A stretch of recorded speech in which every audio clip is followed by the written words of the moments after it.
Welcome back to The Lawyer You Know.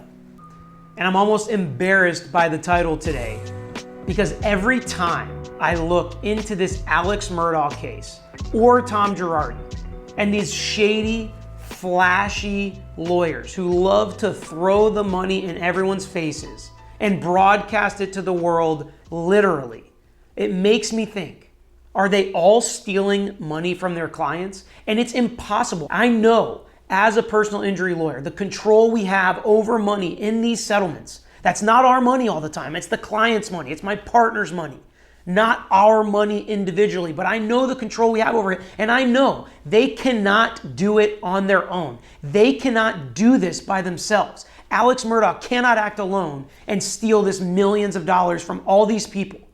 Tom Girardi cannot steal hundreds of millions of dollars from insurance companies and banks and lawyers and clients on his own. They have to have help. And we never hear about it until it's too late. And some of these huge organizations that are supposed to be put in place to protect people, to protect the public from people that want to take advantage of you, like lawyers in this case. In these cases together, these huge companies or financial organizations, even like we're going to talk about today, are supposed to protect from these exact problems. Yet they happen over and over again. And it seems like the culprit is always the same. Very rich and powerful people who can put pressure on these organizations, who these organizations don't want to stand up to. And you've probably seen a lot of these people, whether they're lawyers or other professionals. You see the power that they get and the money that they get to where the protections go away for them. Should we hold those organizations accountable? We're going to talk about Alex Murdaugh today, but Tom Girardi had a lot of the similar things going on where the California bar and organizations that were supposed to be structured settlement companies or banks or insurance companies that were supposed to protect from him stealing the money did nothing about it. We'll see if anything happens to them.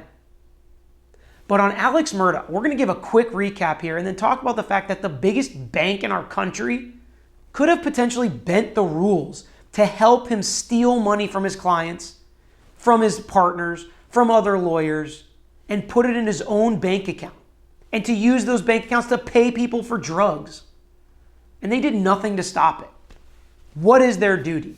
That's something we'll talk about today. But as a quick recap, for anybody that doesn't know what's going on with Alex Murdaugh, he comes from a family of lawyers, rich, prominent, powerful, successful lawyers in South Carolina. And just a couple crazy things have happened in his case. So as a quick recap, he finds his wife and son dead outside of a vacation home, shot to death. Oh. He's a person of interest in that criminal case.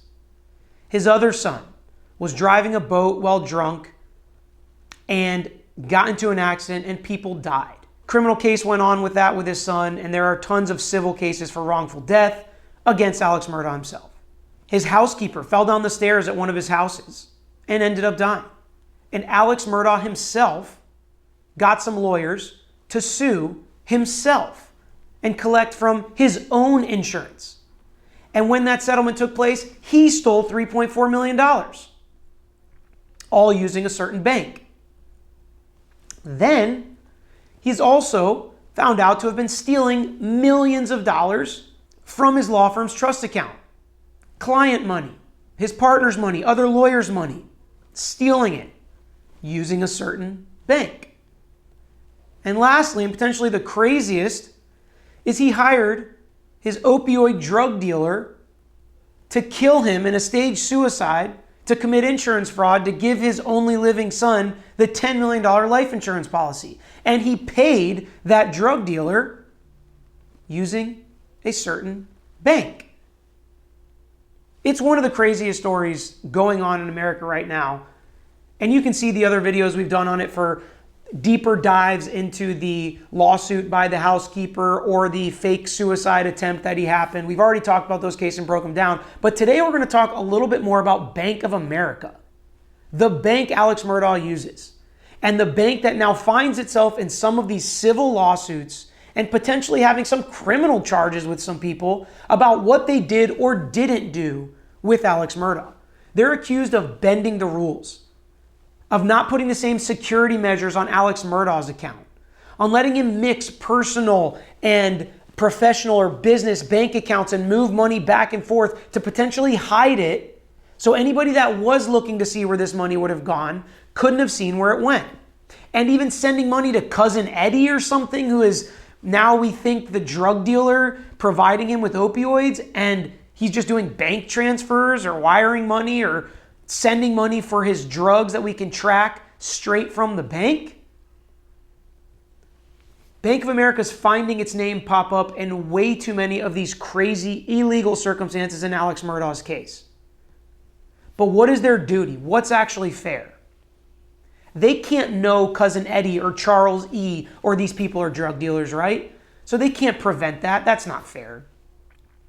But what they can do is prevent individuals going in on a business account and transferring money directly out of one business account and into their personal account, or directly out of a business account where other people have control and they know it, into a separate business account where only one person has control. For anybody that doesn't know how you go open a bank account for a side business or an LLC, you've got to sign off on everything. You've got to determine and tell the bank who can sign for things, who can be a decision maker. So they know. If it's a law firm and you have 5 or 6 or 10 or 20 partners that can sign trust checks or move money freely, fine. They know those 20 people control that business. But if you have a different LLC, lawyer you know LLC, that has one controlling member, me, and I transfer all the money out of our Tragos and Tragos account and put it into the lawyer you know account and say, oh, don't worry about that, Bank of America. We're just doing business together.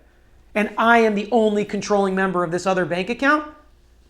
They should not let that happen. They have a duty to not let that happen. At least not without notifying everybody that has an interest in that first business account. But when it's a big shot who's got millions of dollars in there, who's probably going to parties with the owner and branch manager, controller, whoever it is, the financial planners in Bank of America, he's having them over his house for Christmas parties, rubbing elbows with famous people and big shots in South Carolina, you don't want to say no. You don't want to piss him off. You don't want him to take his millions of dollars to a different bank. And I think we're going to find out what exactly happened and whether or not Bank of America did in fact put all the safety measures in place and Alex Murdaugh tricked them too.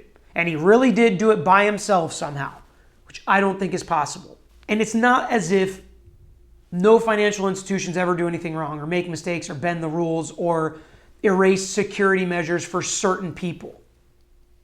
If we look back to the PPP loans, some of us have forgotten what that was, but the Paycheck Protection Plan for the pandemic, to give money to businesses to keep them afloat so they could continue to pay their employees. That was the point of it. It wasn't for them to profit off of this PPP.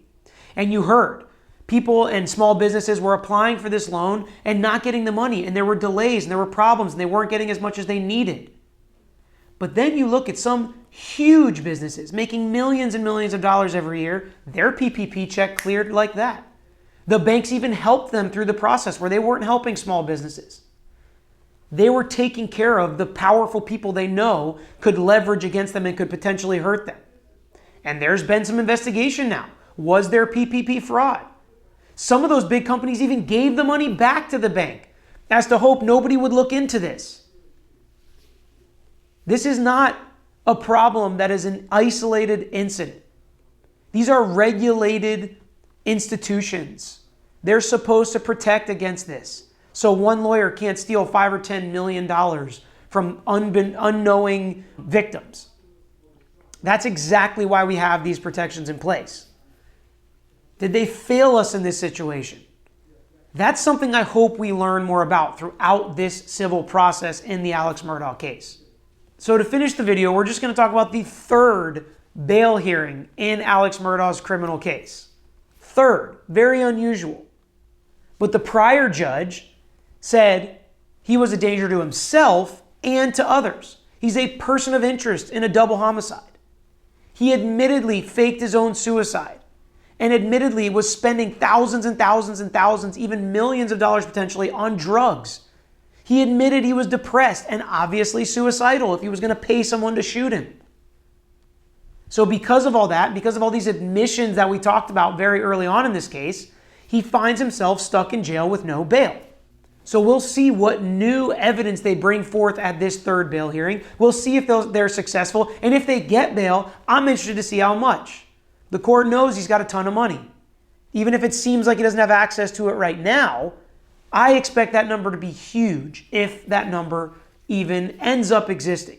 And the fact that you're a person of interest in other cases can hurt you, even if no charges have been filed, even if you haven't been arrested, even if there's no probable cause for your arrest at this point. That still can be a factor the judge looks into and considers when determining bail. These civil lawsuits too, and all the wrongdoing you've done to hurt people in your community, basically to make you look like a menace to society.